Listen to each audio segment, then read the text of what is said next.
The Qingshuihe area in Luohu district is a place where Shenzhen's railway tradition is palpable. It was once home to Caopu train station, also known as Gongya train station, which long served as a transit hub for farm products bound for Hong Kong.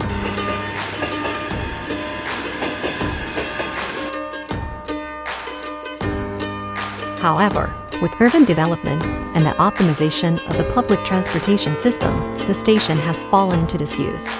The rail lines have been abandoned, converted into asphalt roads, or renovated into a railway park. Taking a stroll on the weathered railways feels like traveling back in time. This vintage green train, with the plate Chuanfang 2207 engraved on its locomotive, was manufactured in 1967 by Dalian Locomotive and Rolling Stock Works. After decades of nationwide passenger service, the Chuanfang train has chosen Qingshuihe as its final resting place.